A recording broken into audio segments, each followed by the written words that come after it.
Bueno, ya está. 6:30 dira. Honetantxe eta danak gaudenez. Hasiera emango diogu 2025ko azaroaren 25ko udalbatzari eta ohi bezala 2025ko urriaren 28an ohiko bilkurari 28ko ohiko bilkurari dagokionak da irakurri eta onartuz. Irakurri baino gehiago onartuz hasiko gara. Ez dakit aurreko aktarekin norbaitek zerbait daukan esateko, bestela onartuta geratuko litzateke. Bigarren puntua da ondorengo ebazpenen berri ematea, alkatetzarenak eta zinegotzi ordezkarienak 2768 zenbakitik 3140ra, biak barne eta tokiko gobernu batzordearenak honen inguruan, zerbait esateko. Sí, he encontrado 8 decretos que en su descripción están única y exclusivamente en euskera. Los decretos sí que están en bilingüe, pero justamente el título no. Ados, jasota geratzen da. Honekin 3. puntura goaz. Gai ordenean 3. puntua da altzateko 16. areako PEK 4/1 partzelaren xehetasun azterlanaren behin betiko onespena. Honen inguruan ez dakit zerbait dagoen esateko. Idazkaria igual bai, irakurri. Proposamena, izenpetzen du hirigintzako zinegotzi delegatuak, onartzeko eskumena duen organoa udalbatzarra aurretik lurralde batzordearen diktamenarekin. Espediente ikusita aplikatu beharreko legedian eskatutako baldintza guztiak betetzen dira eta beraz hurrengo erabaki proposamena aurkezten zaio udalbatzarrari. Lehenengoa, 16 altzateariako PEC 4/1 partzelaren xehetasun azterlana, Errenteriako udalak sustatua behin betiko zonestea, azterlana Joan Beldarrain arkitektuak idatzi zuen 2025ko abuztuan. Bigarrena, bidaltzea xehetasun azterlana honen ale bat Gipuzkoako Foru Aldundiari erregistroko gordailuan gorde dezan. Hirugarrena, argitaratzea erabaki hau bere osotasunean eta xehetasun azterketaren araudiarekin batera Gipuzkoako aldizkari ofizialean. Bertan adierazi beharko da Aldundiko erregistroan ale bat jasota geratu dela.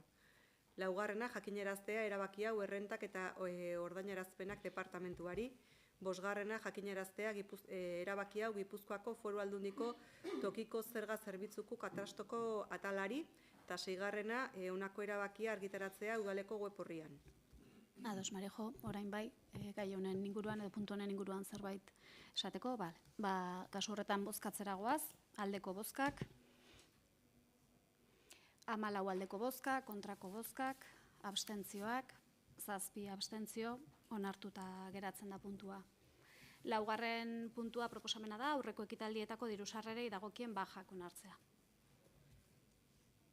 Izenpetzen du Ogasuneko zinegotzi delegatuak, onartzeko eskumena duen organoa udalbatzarra aurretik antolaketa batzordearen diktamenarekin. Espedientea ikusita, aplikatu beharreko legedian eskatzen diren baldintza guztiak betetzen dira, eta beraz, hurrengo erabaki proposamena aurkezten zaio udalbatzarrari. Bakarra, aurreko ekitaldiko diru-sarrerei dagokien baja onartzea proposamenean zehaztutako xehetasunekin. Puntu honen inguruko iruzkinek edo galderarik, konforme. Bozkatu egingo dugu, aldeko bozkak, 11 aldeko bozkak, kontrako bozkak, abstentzioak, 10 abstentzio, onartuta geratzen da. 5. puntua ere proposamena da, Galtzarabordako kiroldegiaren Fanderiako eta Beraungo igerilekuen kudeaketa, beste zerbitzu batzuk eta obra egin kontratatzeko espedientea hastea.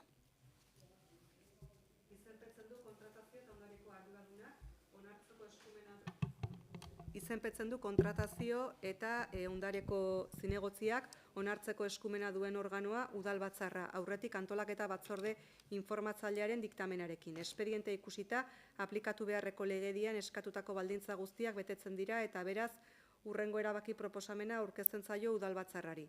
Lehenengoa, espedientea irekitzea Galtzarabordako udal kiroldegiko Fanderiako udal igerilekuetako eta Errenteriako Beraun udal igerilekuetako instalazioak kudeatzeko kirol ustiapenerako, uretako sorospenerako, mantentzeko eta garbitzeko zerbitzuen emakida. Kirol departamentuaren hornidura eta instalazioen obrak egitea barne kontratatzeko zerbitzu emakidaren bidez. Bigarrena, kontratazio prozedura murriztua zehaztea eta ohiko izapidea. Hirugarrena, kontratazio espedientea onartzea, lizitazioa arautuko duten baldintza administratibo partikularren eta baldintza teknikoen agiriak barne. Laugarrena, lizitazioa deitzea eta horrela iragarriko da Errenteriako udalaren kontratatzailearen profilean, 30 egun naturaletako epean. Modu horretan parte hartze eskaerak aurkeztu daitezen, eta 25 egun naturaletako epean eskaera egin duten enpresei gonbidapena luzatuz. Bosgarrena, eragindako ekitaldiko nahiko kreditu zuzkitzeko konpromisoa hartzea. Seigarrena, alkateari ahalmena ematea osoko bilkurako eskumen hauek udalak bizkor eta eraginkor jardun eta legeak xedatutako epeak betetzea lortzearren. Alkateri eskuordetzea lizitazio honetatik eratorritako gainerako izapideak. Alkatearen erabakien testuan eskuordetzaren ondorioz egin dela adieraziko da azalpen zatian eskuordetza hori aipatuta. Eskerrik asko, Marijo, puntu honen inguruan, iruzkinei galderarik, konforme. Bozkatzera pasatuko gara, aldeko bozkak, 11 aldeko bozkak, kontrako bozkak, abstentzioak, 10 abstentzio, eta onartuta geratzen da, eta zorionak. Batez ere honetan lanean jardun zareten teknikari guztiai, ze badakit konplexua izan dela, eta mugarri bat ere bada udalkudeaketan. Así que, zorionak. Seigarrena proposamena da, 2025ko urriaren 31ko udalaren ondasun eta eskubideen inventarioaren zuzenketa onartzea. Izenpetzen du kontratazio eta ondoreko aholkulari juridikoak onartzeko eskumena duen organoa udalbatzarra aurretik antolaketa batzordearen diktamenarekin. Espediente ikusita aplikatu beharreko legedian eskatutako baldintza guztiak betetzen dira eta beraz hurrengo erabaki proposamena aurkezten zaio udalbatzarrari. Lehenengoa, onestea udal honen ondasun eta eskubideen inventarioaren zuzenketa 2025ko urriaren 31koa erabaki honen eranskinean jasota dagoena. Bigarrena, Gipuzkoako Foru Aldundiari bidaltzea inventarioaren zuzenketa horren kopia bat. Idazkari orokorrak baimendu eta alkateak emandako oniritziarekin. Entitate lokalen ondasunei buruzko araudiko 31 artikuluak agintzen duenaren arabera. Eskerrik asko, Marijo, honen inguruko iruzkin edo galderarik. Ados, bozkatu egingo dugu, aldeko bozkak, 11 aldeko bozkak, kontrako bozkak, abstentzioak, 10 abstentzio, onartuta geratzen da.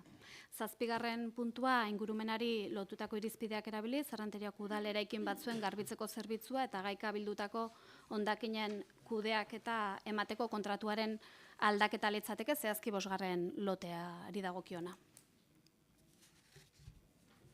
Izenpetzen du kontratazio eta ondareko delegatuak onartzeko eskumena duen organoa udalbatzarra aurretik antolaketa batzordearen diktamenarekin. Espedientea ikusita aplikatu beharreko legediak eskatutako baldintza guztiak betetzen dira eta beraz hurrengo erabaki proposamena aurkezten zaio udalbatzarrari. Lehenengoa, aldatzea zu eta biok soziedad kooperatibarekin sinatutako kontratua ingurumenari lotutako irizpideak erabiliz. Errenteriako udal eraikin batzuen garbitzeko zerbitzu eta gaika bildutako hondakinen kudeaketa 5. lotea emateko. Kontratuaren prezioa 9.678 eurotan handituz. Hau da, hasierako prezioaren 9,9,30. Lizitazioa arautu zuten administrazio klausula partikularen agirietan eta hiri mantenuko arduradunak emandako txostenean ezarritakoaren arabera.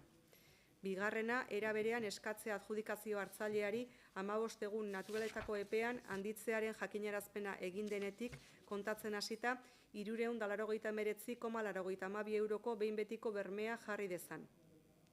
Hirugarrena, era berean eskatzea adjudikazio hartzaileari 15 lanegunetako epean adjudikazioaren jakinarazpena egin denetik kontatzen hasita kontratua elektronikoki sinatu dezan administrazio dokumentuan. Laugarrena, 9.678 euroko gastoa baimentzea eta xedatzea dagokion zorpekoaren kontura. 5. argitaratzea kontratuaren adjudikazioa Errenteriako udalaren kontratatzailearen profilean iragarki bidez.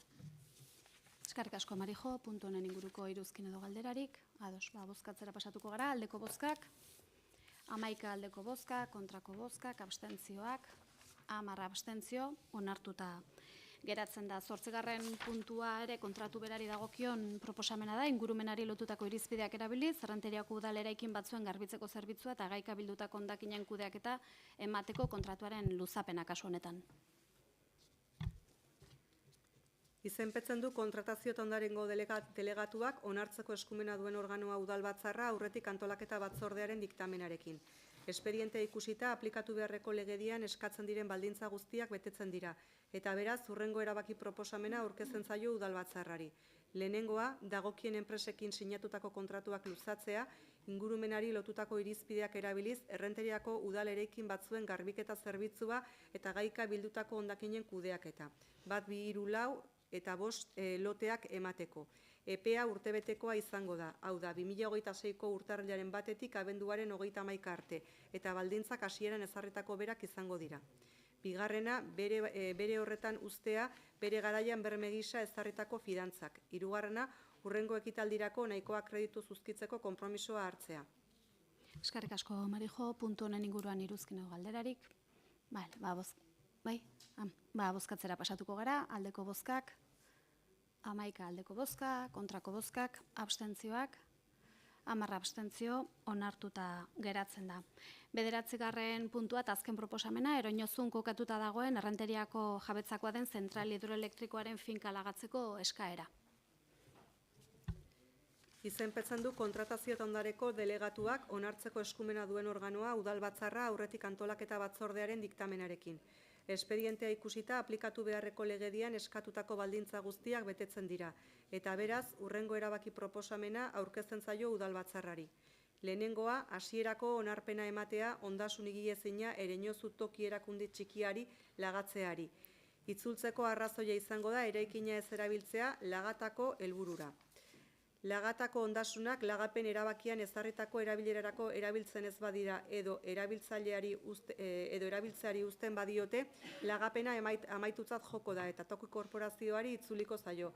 Korporazioak erakunde onuradunengatik lagatako ondasunek jasandako kalteen balioa jasotzeko eskubidea izango da, peritu tasazioa egin ondoren.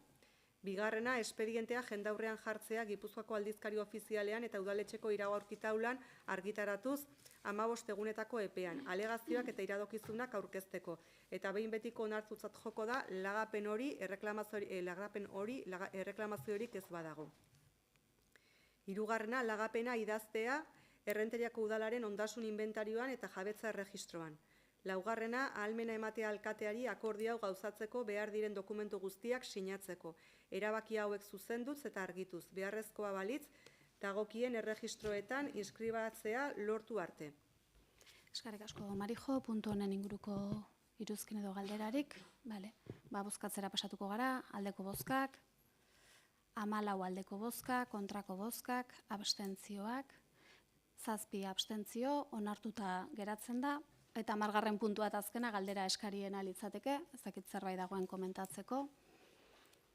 Gainontzean besterik gabe esatea azaroaren 25 dela, emakumeen kontrako indarkeria desagerrarazteko nazioarteko eguna, deklarazio instituzionala onartu dugu alderdi guztiok modu bateratuan, eta dei egiten dugula deklarazio instituzional horretan herritarrek bat egin dezaten orain 7etan egingo den manifestazioarekin, mugimendu feministak deituta, eta besterik gabe hori gogoraraztea. Eta honekin amaitzen dugu, eskerrik asko eta aurren arte.